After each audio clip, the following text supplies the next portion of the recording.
All right, let's dive into a question that's probably crossed your mind as you've debated whether to hit snooze or lace up your sneakers on a chilly morning. Does regular exercise actually stop you from getting sick in winter? It's a timely topic, especially when the cold months turn every office, train, and school pickup line into what feels like a germ-filled battleground. But here's the thing. While we're all bundled up, avoiding the outdoors, many of us are also quietly letting our exercise routine slide. So, does that make us sitting ducks for the flu or the common cold? Let's break it down. First off, the short answer is yes. Regular, moderate exercise probably lowers your risk of catching a cold or flu. But here's where it gets interesting. It's not a magic bullet. Exercise won't cure you once you're already sick, and more isn't always better. Personally, I think this is where a lot of people get confused. They hear exercise boosts your immune system and assume that means exercise will make me invincible. But the reality is way more nuanced. When you exercise, your muscles release these signaling proteins called myokines. What makes this really interesting is that these proteins act like messengers, mobilizing immune cells like natural killer cells and T cells and redistributing them throughout your body. It's like your immune system gets a temporary upgrade. But here's the catch. This effect isn't permanent. Within hours, your immune system returns to its baseline. So, does that mean it's pointless? Not all. Researchers believe that these repeated immune boosts over time add up, making your body more efficient at detecting and fighting off viruses. It's like training your immune system to be a better bouncer at the club of your body. What many people don't realize is that regular moderate exercise also reduces chronic inflammation, which is basically the immune system's kryptonite. When inflammation is high, your immune system can't do its job properly. So, by keeping inflammation in check, exercise helps your immune system stay on its A game. A 2022 review backs this up, showing that physically active people report fewer respiratory infections than those who are sedentary.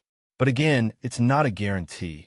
Even the fittest among us still catch colds and flu. It's about tilting the odds in your favor, not becoming invincible. Now, let's talk about the flip side. There's this idea called the immune J-curve, which suggests that very intense, prolonged exercise can temporarily weaken your immune system. Think marathon training, not your average jog or gym session. But here's the thing. Recent research is questioning just how big of a risk this really is for the average person. Unless you're training for an Ironman, you're probably fine. In my opinion, this is where the conversation gets a bit alarmist. Yes, overdoing it can backfire, but for most of us, the bigger issue is not doing enough. So, how much exercise do you actually need? The guidelines recommend 150 to 300 minutes of moderate activity per week, or 75 to 150 minutes of vigorous activity. But here's what I find fascinating. It doesn't have to be a structured workout. A brisk walk, cycling, dancing in your kitchen, it all counts. The key is consistency. From my perspective, this is where a lot of people struggle, especially in winter. When it's cold and dark, motivation goes out the window. But here's a tip. Treat exercise like a non-negotiable appointment, not something you'll find time for.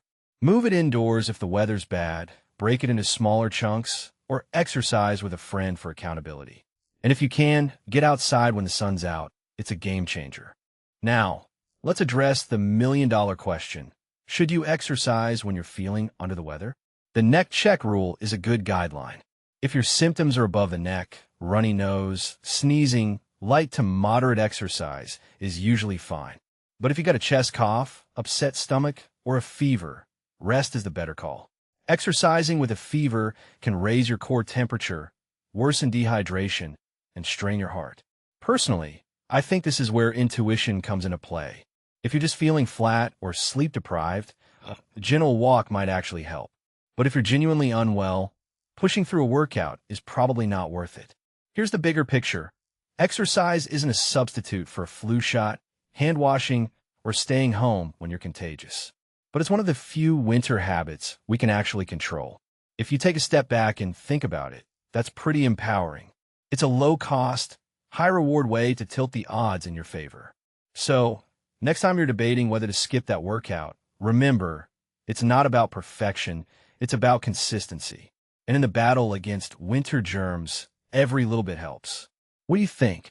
Are you more likely to stick to your exercise routine now that you know how it impacts your immune system? Or do you think it's all overhyped? Let me know in the comments. I'd love to hear your take.